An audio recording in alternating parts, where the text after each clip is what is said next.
You know, Activision, I was almost ready. I thought about something long and hard. I thought about all these things, about the things we were going to do long and hard, and I thought, what a day. I was ready to put everything into motion, that being InSPYration on this channel, and as you saw, we've got a title, and we do have an outro as well.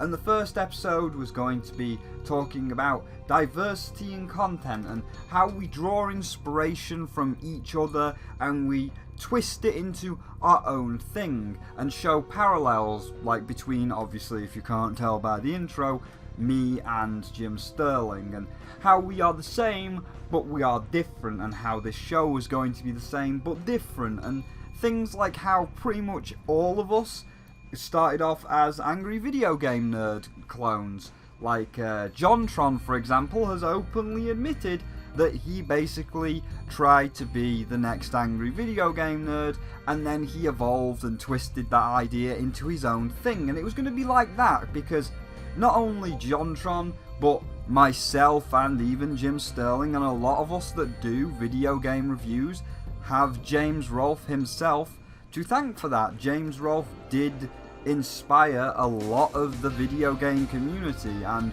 when a lot of video game pundits, reviewers or whatever decide to go over the top and swear for comedic effect, a lot of that is us channeling our inner nerd. We have a lot to thank for him, and again, that was what the entire first episode was going to be about, because you're going to get all these comments that are like, "You're just a clone of this person, you're just a clone!" And it was going to address that. It's okay to start off as a clone. It's okay to have these similarities. And we were going to do that as a first episode to answer all questions.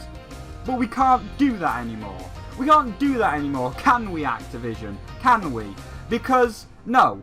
Activision couldn't just wait 1 month. It's October and the game is releasing in November. You couldn't wait a single month, could you, Activision?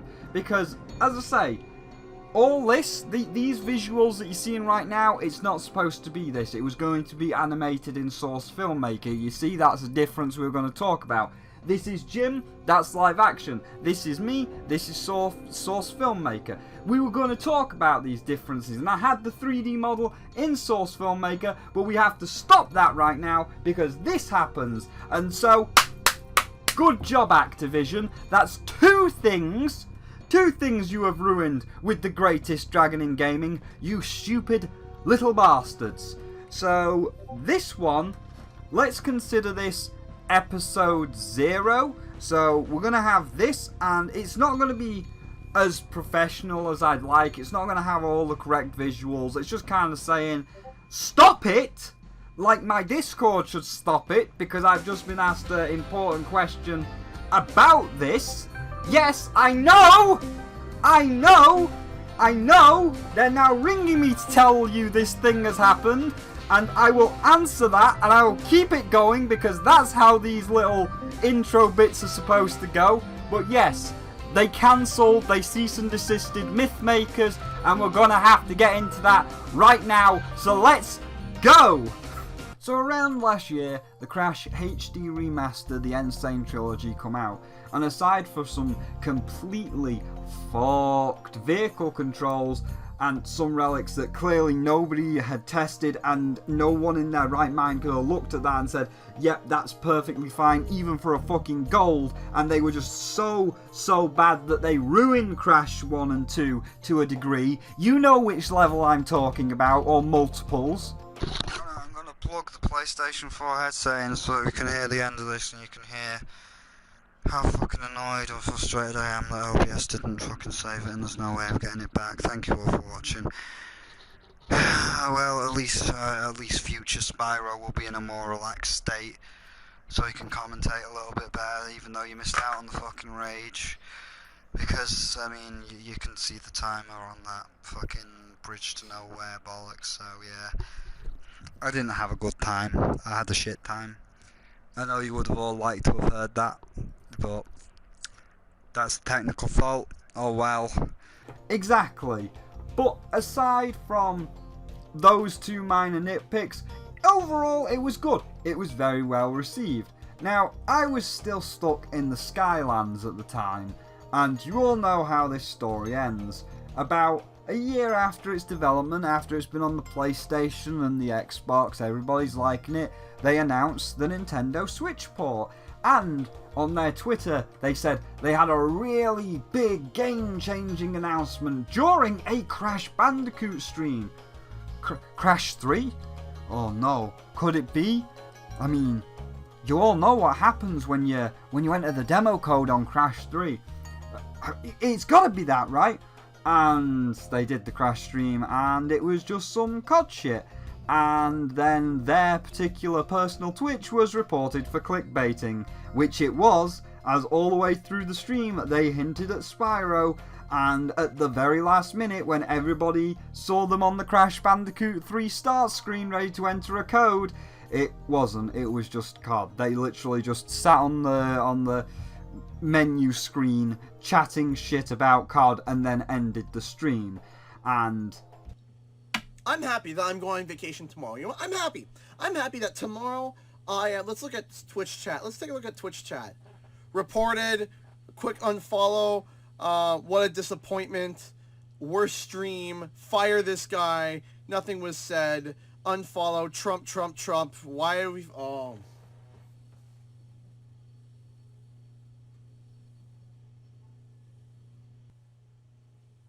He didn't correct himself.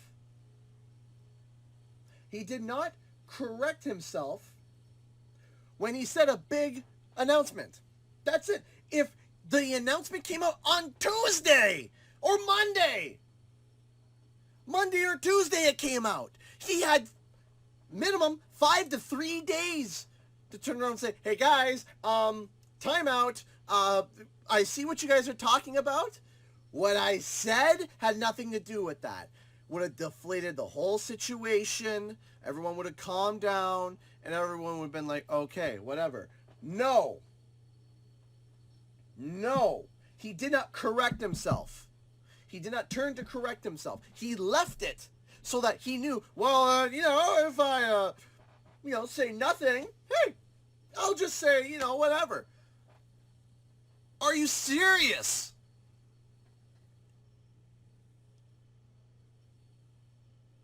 He did not correct himself, and that's why I'm mad. This is why I am so angry.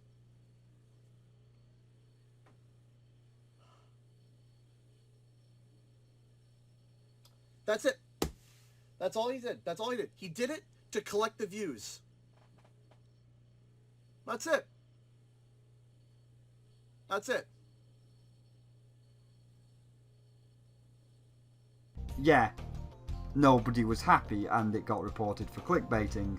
So, to stem the tide of fire and brimstone, the very next day they showed this picture of my egg, confirming it was coming just like Crash. Nice, Activision. Nice to show you actually care for me. Kind of. I'm actually being incredibly sarcastic. No PlayStation rep walking out on stage for me. No stage transition for me. Crash, he gets all the grandeur and I get the table scraps. Thanks. Did not even have the fucking decency to send me one of those eggs, my own eggs, as a way of saying sorry for that awful stream that you did. But who cares? On to the game. From day one, unlike Crash, my fans and myself have had to constantly fight Activision and the dev they chose, Toys for Bob, with them constantly making stupid, irrational or downright insulting changes to the remake that they didn't do to Crash, and then they just used mealy-mouthed excuses to justify these changes. Clearly it was going to piss people off, so why did you do it in the first place?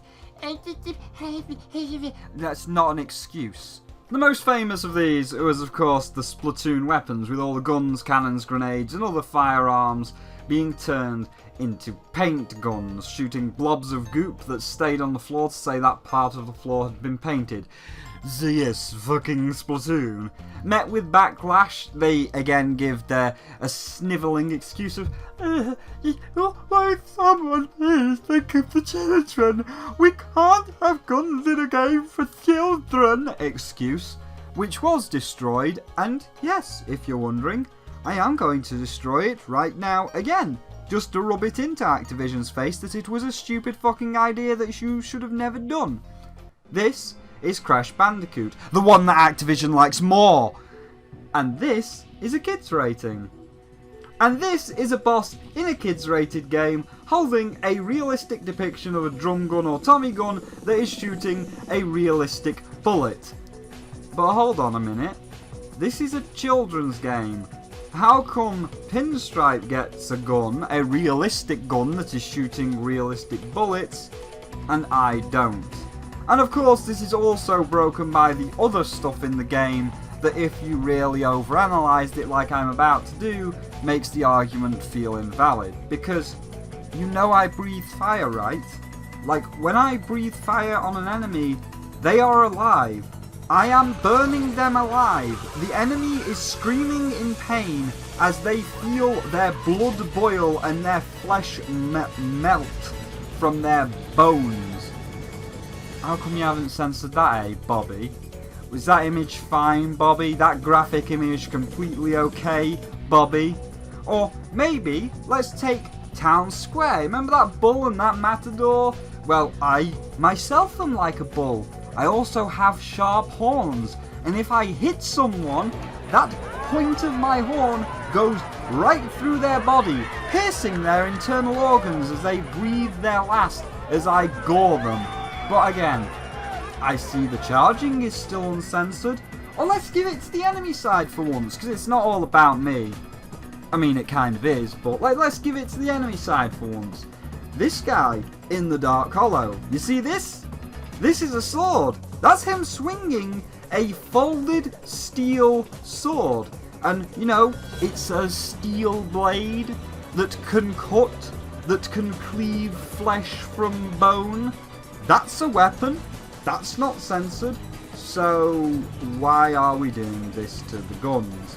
And we already know the reason why. This was because at the time that the guns were shown, there was a tragic event in America to do with a high school shooting.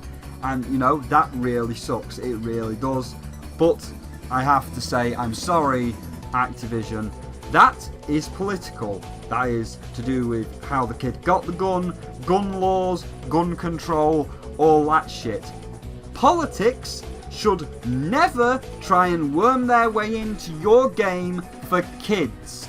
I'd just like to keep that in mind, that this is a kids game that you are trying to make politically charged.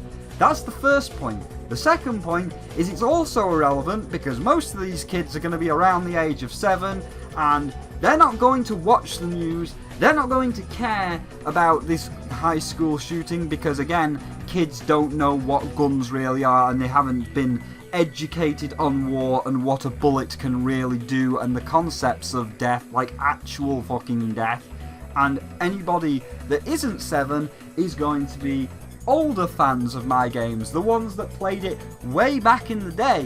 While they will be educated on what bullets do, the actual true concept of death and everything else, they're going to want the game exactly how it was back in the day. So it doesn't matter which one you were going to pick. Oh, think of the children, or oh, we're just trying to make it better for the fans.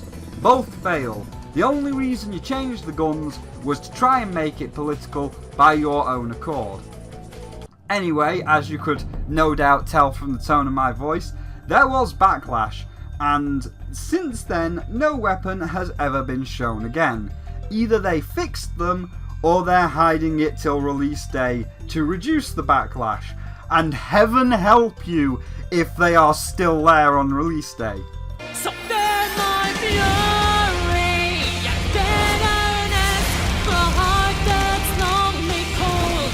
It's time to recompense for the damage and the lies.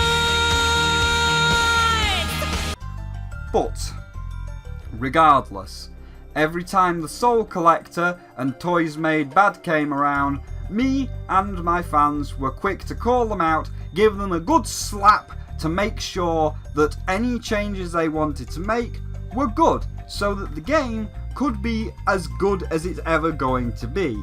They asked for a delay. They said we don't want to release it on September 21st, my birthday, because it's going to be a bit rushed and we need more time. That's completely fine. I'll give you more time. I would rather have the game be delayed for an entire year and come out perfect rather than you rushing it out for my birthday and being a half-arsed piece of shite. The greatest dragon in all of gaming, well, I will settle for nothing less than the greatest game ever made. And then we got Laura. We got Bianca. They made Sheila. They were on a roll. How good are all of these? And then it got only better. They made this guy and this guy. They're bringing their own personal touch to each dragon. Then we come to today. You see, at the same time that this was being worked on, a fan project called Spyro Myths Awaken was being worked on. However, Myths Awaken had been worked on at this current point for 3 years, way longer than the Insane Trilogy, as that big Grandy 3 stage was only 2 years ago. You could argue it's coming up to 3, so maybe around the same time, but more importantly, a fuck sight longer than the Reignited Trilogy. Like the devs of AM2R, they have put their heart and their soul into this project, not for fame, not for money, just out of genuine love and compassion for something that shaped their childhood. But like AM2R, Activision and the Soul Tyrant, well, they could just not let something made from love live on. After all, this is a publisher that took a 9-year-old game, brought it back from the dead, shoved microtransactions into a 9-year-old game, and asked you to pre-order 9-year-old maps, and attached it to one of the worst games in its franchise, with now said franchise also being a lifeless corpse and an unoriginal piece of shit, by chasing Fortnite with Call of Duty Battle Royale that is shit. Which it is, by the way. I've played it. It's shit. But let's stay on topic. That's another video for the main channel. So we'll get into that later. As I said, back on topic, something with such passion had to be stamped out. So like Nintendo, the myth-making team was stamped on like a roach, with the excuse of Spyro is our IP and you can't use it like that. It's ours! Ours! Ours! Grow the fuck up. You sound like a spoilt brat. I want my golden goose now. It's all mine and you can't play with it. You know, it's a real shame I can't find the article, but if someone can, I will shout you out. But there is a speech that is ingrained into my mind, and clearly another set of indie developers and some AAA, but does it fucking ring true? And part of it was even paraphrased into a fanfiction. It was that good. I think, but don't quote me on this, I think it was the creator of Katamari Damacy, but he said this: I really don't mind sharing this IP, as singularity breeds boredom. While I could think of several ideas and get a few games out of them, I'm not omnipotent. I can't think what everyone else is thinking, and like Mario Maker, which was new at the time by the way, letting a fresh set of eyes look at the world which I created, they might see new possibilities, new ways to make it better, especially as games are made predominantly for those of a younger age, and those of a younger age tend to have a lot more imagination. When we create a movie, a book, a world in a game, we as the creator insert something of ourselves into that world, but the reader or the person playing the game withdraws something as their own perception as well. And in this way, something made for a predominantly younger audience or a child can become an entirely different world through the eyes of an adult, as a child believes the lie because they know no better, but an adult sees the lie as it fails to live up with experience. In this way, one single world can be so many different experiences when seen from different people, different ages. And if someone were to use my IP, my assets, to show me, to demonstrate to me an experience that I've never seen in my game before, I would not mind. If anything, I would be excited to see what I've created in a whole new light that I never thought possible. Wow. What a fantastic way of thinking, game developer. And this is why from like last week I've started to screenshot all of these articles, both the good, like this one, and the bad, like this one. But what a fantastic way at looking at the world. Not only excited to see how fans see your world, but encourage them to use your creation so you can see what they can do with your world. Clearly, a very enlightened man that does not care about mortal possessions or material benefits. But this is Activision, and they don't give a fuck about bringing the community together and openly sharing their content. Oh no. We are talking about the guys that throw loot boxes into Overwatch, and then when it comes time to get sued by Belgium, they sit there and do nothing, and then they just have to disable them, not rebalancing the game, because they need the green. So, as we said, they cease and desisted Mythmakers, and when I was thinking about this, and I was reading their excuse of it's our IP and all like that, I realised something. It made me realise how similar this is to another DMCA happy corporation, Nintendo. And it was at that moment I realised it was all bollocks. Every statement oozing from both their mouth holes is total shite. Nintendo and its ill-gotten gains. Lies. Everything you've DMCA'd, Nintendo, you have issued on free things, fan-made projects. None of them ever made any ill-gotten gains. None of them ever were going to make it. It was always free. Activision, Blizzard and Nintendo. It's our IP! Bollocks. If you were that hell-bent on holding your IP to yourself, every single piece of Let's Play content, every single fan art, every single remix of a song would be gone. After all, it's your IP, right?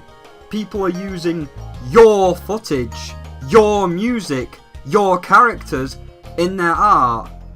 So why do I still see so much Bow's et art and its subsequent porn? Or, the bigger one, this. This is a Chinese game which is Splatoon. That's Splatoon. You can't argue that. That is a Squid Kid. That is Painting the Turf. That's Splatoon. That one is still up. You can go download that one right now. This, you can go get it right now. This one is okay by Nintendo. This one that is blatantly not even putting any asset in, just literally asset flipping, this one's fine. The one that was actually made for free, oh and by the way, this Chinese one, you gotta pay for that as well. The one that was made by a fan out of pure genuine love, that's not okay. But this one, the one that is clearly just an asset flip and is charging money, nah, that one's fine. So when you come screaming, you can't just do that, it's our IP, well, I call bollocks because, again, if you were that hellbent on upholding it, how come this one's still up? How come there is still so many remixes of songs, so much art of Bowsette and of course my irresistible self on this place we call the internet? Because, dear viewer, it was never about the IP. It never has been. Nor has it ever been about, as Reggie calls it, ill-gotten gains. No. Every single instance of this shit occurring has always tied into an event that has, or could have, made said company look worse and completely humiliated them. So, let's run through them all together, starting with our DMCA trigger-happy friends at Nintendo, led by a senile old man that needs to take his meds before he says that Star Fox Zero's controls are good again. They're not good again, Shiggy. They were never good. Stop getting your mate the completionist to say they were good. Star Fox Zero's controls were shit. No, take your medicine. Take your take your fucking medicine! I know you don't, well, force you, take your medicine! A while back, Nintendo released Metroid Other M. Baby! Yeah, you remember. That one with that perfect military mind, the strong independent bounty hunter turned subordinate, and our favourite space girl having a mental breakdown in front of the big, sexy space pterodactyl that I just want to be held in his arms on these cold winter nights now that the snow is on the ground and the chill is in the air. Oh, and when she, who had canonically defeated the space pterodactyl several times and watched him come back from the dead several times, well, she had a complete mental breakdown, and even he looked embarrassed and confused at the way she was acting, and kind of had that, "Well, you're kind of making this feel awkward for us both, Samus." Like, even he didn't want to be there. And of course, the deleter, which just ended. Who is it? No, it just ended. We never got that question answered. Well, unless you read the Wikipedia. And if you don't read the Wikipedia, well then, who's the deleter? I don't know. Was that actually a story motive? Needless to say, it was a mess, and that's how Metroid ended. Other M, keep in mind, was on the Wii. There was nothing on the 3DS and nothing on the Wii U. So an entire generation came and went, so it was reasonable to assume at this point, after over 7 years, that Metroid, after its lackluster performance, had gone the way of F-Zero or Star Fox. A lackluster performance on their most current game, and then they're dead. Remember, Zero was not out yet, we were still in the time of the Wii. The Wii U had not even been conceived. So, fans got to work remaking an old Game Boy game from the 90s. As, why not? Let's have some fun, let's have a fan game, something to let other fans play and work on to show that there was still interest in the series and that the series was not dead. And it was worked on for literally years, 5 whole years to be precise. It might have even been more, but officially 5 whole years. Literal years. And Nintendo, they never said a single word. They could have stopped it day 1, week 1, even at the latest month 1, when it was being worked on. They could have stamped it out at any time. But they didn't. They just let it continue. And then, on the 30th anniversary of Metroid, Nintendo begrudgingly said, "Oh yeah, we made this thing one time, but making a new game's hard, so here's some shitty Halo clone called Federation Force. I guess we'll also say happy birthday Samus on our Twitter, but yeah, that's about it." Wow. Way to kick a girl when she's down. And Federation Force was basically forgotten about within the week after everybody played it, and it was shit. Like, total shit. Like, to the point where it was not even a Metroid game.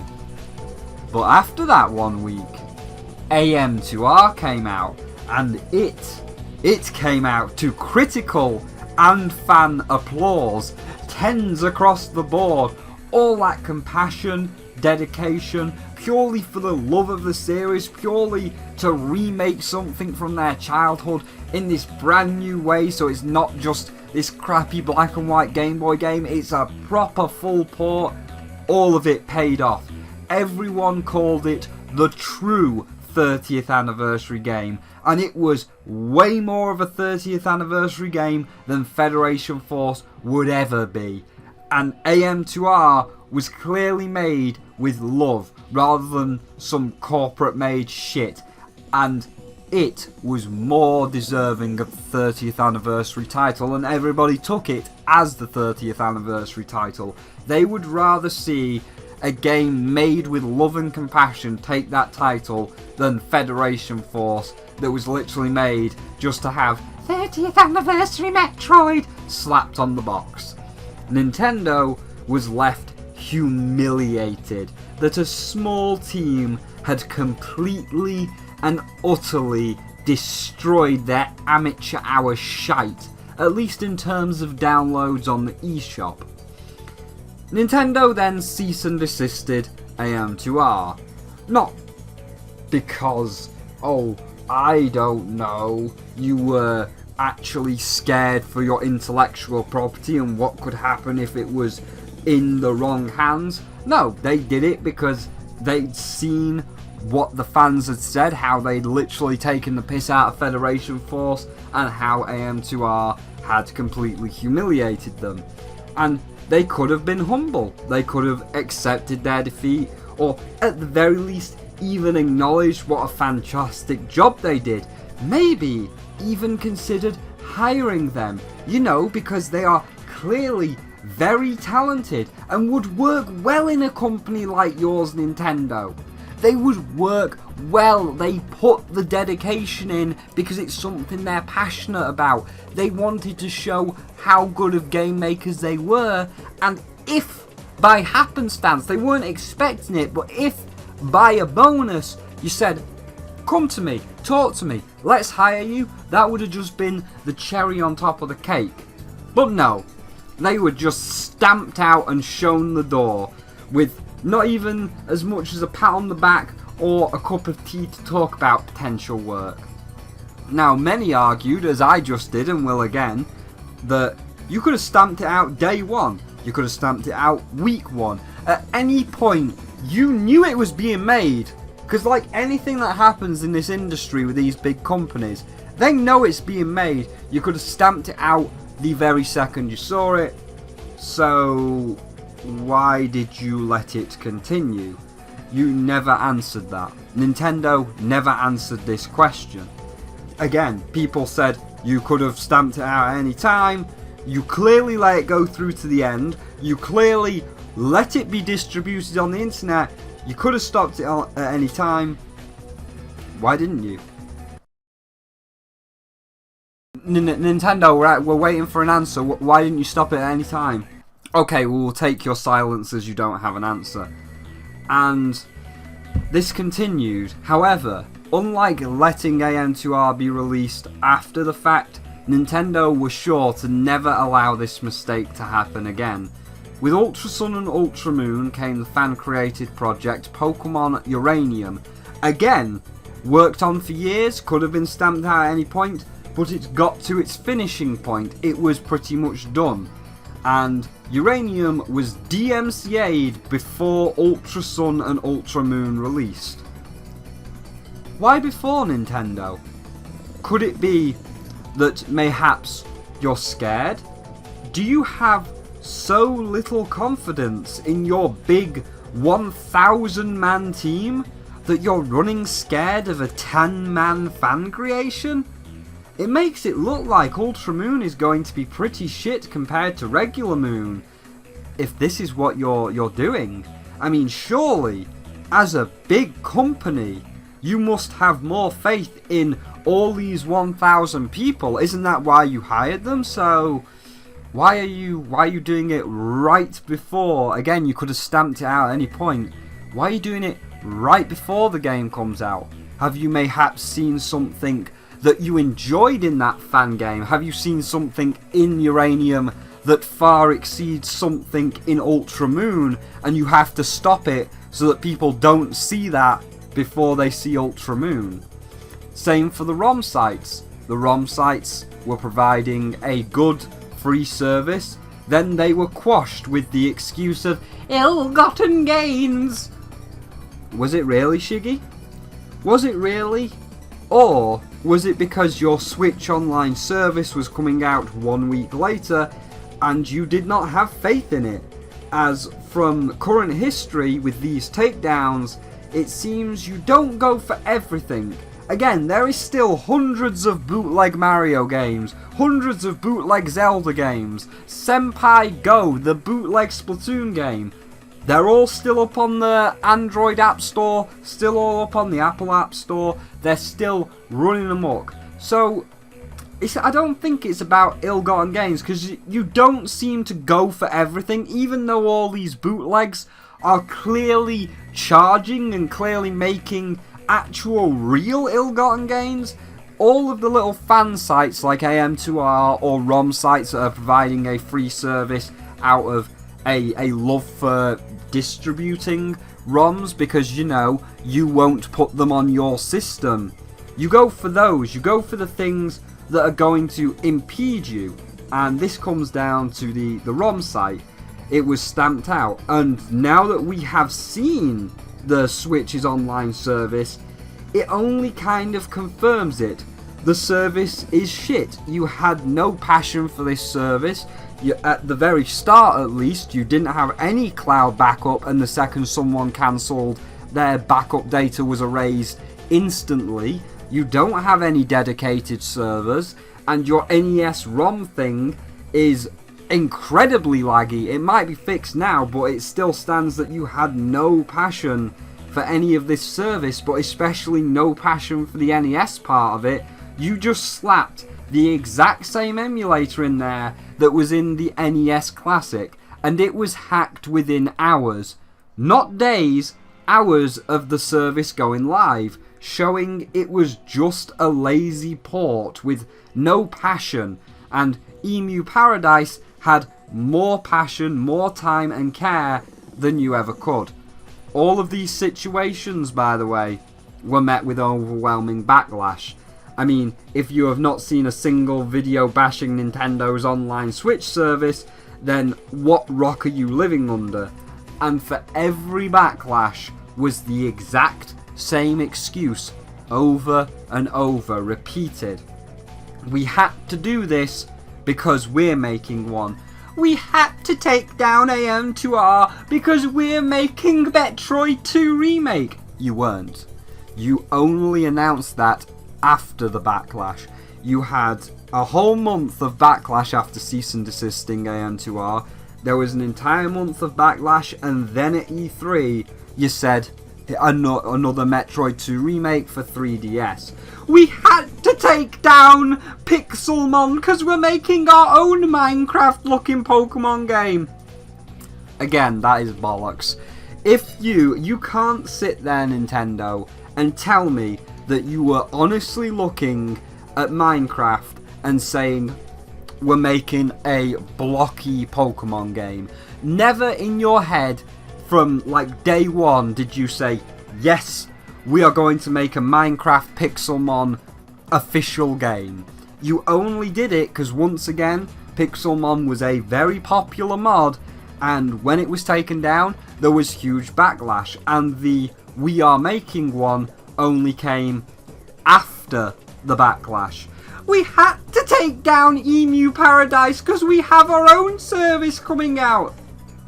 Again, not really. You're only adding the NES thing to try and make it worth $20, which is still not worth $20 and is still a underperforming service. And let's not forget, all of these arguments that we have gone through, they always have the same start. We had to. No, you didn't have to. You never have to. I don't know what kind of world you're in where there is this we have to mentality, but you do know there is another option of, oh, I don't know, let's both exist together in harmony. Like, if I were in Shiggy's shoes, I'd be saying, hey, What a good job you did there, AM2R team. That's really fantastic work, and you are clearly very talented, you know, because of what you've just made. So, you know what? Instead of just DMCAing you, because that's a load of bollocks, how about you come to our studio, come to Nintendo of Japan or America or wherever you're based, come to the studio, let's see what you've got, let's talk to you, and let's try and see if we can incorporate your talents into our company. And you know what? Because your game was made with so much care and attention, we're gonna put it as a free download on the official Switch eShop. We are going to treat AM2R as an official Nintendo canon. That's how good it is. That's how talented I think you are. And then we come back round to Activision Blizzard with the same pathetic excuse as Nintendo. We had to! It's ours! Right, but again, you did not have to. There is always a choice. There is always a middle road. And you could have let them finish as per Uranium and AM2R, and then you could have let yourself, or Toys for Bob, go to the myth-making team and say, damn, that's really cool. What a good job you did. What passion. You are clearly very passionate about Spyro, and you have a lot of talent. And not only do we want to come or let you come to the Toys for Bob studio, not only do we want to talk to you, consider hiring you, but we want to turn all PS1 models into fully rendered PS4 models. Myth makers, you're going to have Myths Awaken, the official Spyro 4, a reignited quad trilogy, not just a trilogy, or maybe at the very least include the PS1 version, or include the PS1 in the state it's in, because it wasn't exactly finished because it was cease and desisted, but include that as a little bonus demo to say to all the community and everybody plays it, what do you think of this team, as kind of like a hiring test. And if everybody likes Myths Awaken, then you could say, you know what, we got the feedback, they like you, you're gonna get hired. Oh, but we can't do that as it's our IP! We had to! Really? Well, let me point you over to Sonic the fucking Hedgehog. Say what you will about the varying degrees of quality the games and the TV shows have. Say what you will of its sometimes questionable fanbase. But fuck me, does that spiky blue bastard get it. To read that quote again. When we create a movie, a book, a world in a game, we as the creator insert something of ourselves into the world, but the reader withdraws something of their own perception as well. In this way, something made for a child can become an entirely different world to an adult, as a child believes the lie because they know no better, but an adult sees the lie as it fails to line up with experience. In this way, one single world can be so many different experiences when seen from people that are different ages, different races. And if someone were to use my IP, my assets, to show me, to demonstrate to me that my experience is different from theirs, and show me an experience that I've never thought of before, I would not mind. If anything, I would be excited to see what I've created in a whole new light that I never thought possible. And guess who, out of everyone, is the one that constantly keeps slamming you for being restrictive and regressive? Yeah. And guess who, out of everyone, is the one that is constantly looking at what people have made and looking for that passion, that talent, just for the enjoyment of it. And guess who, out of everyone, is the one that rewards that creative passion with a job and also helps that team refine that fan game into something official. Yep, that's it. It's him.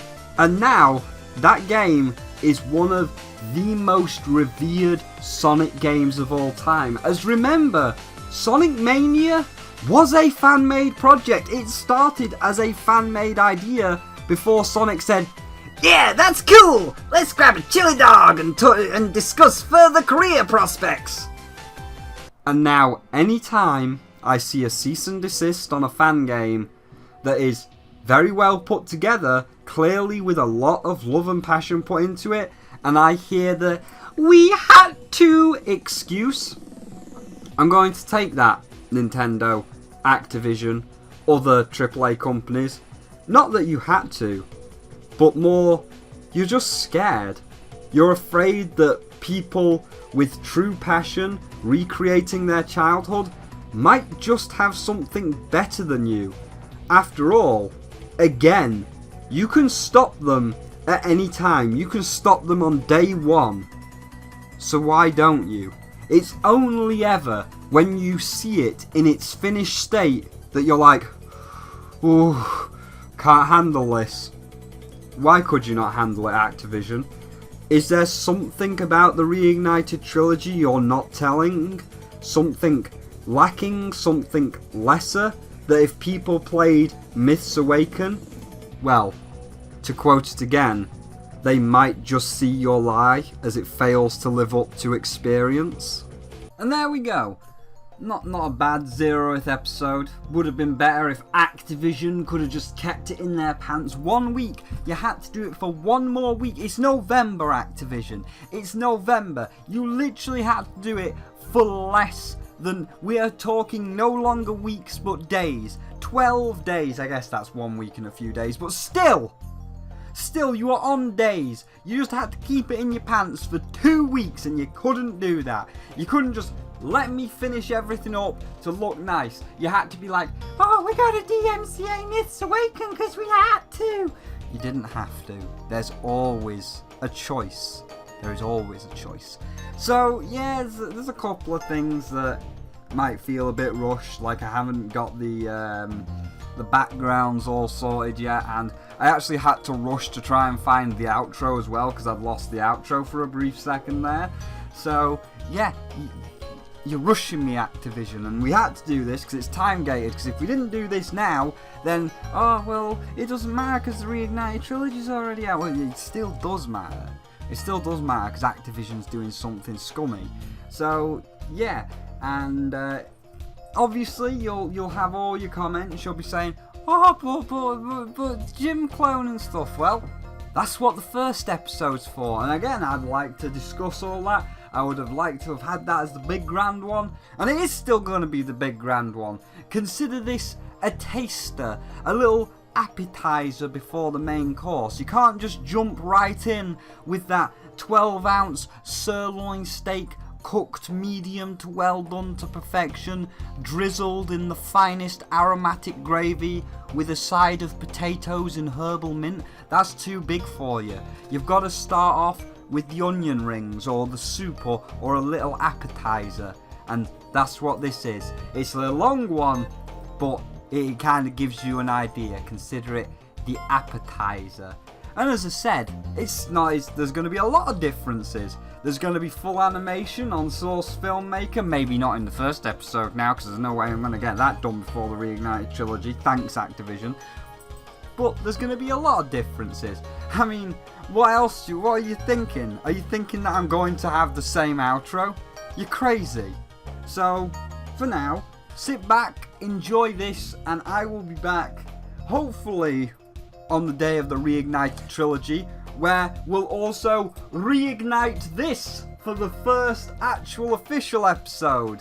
So, enjoy, and praise Luna for me. I'm just fucking with you. I won't be doing that every episode, but I did get you for a second there.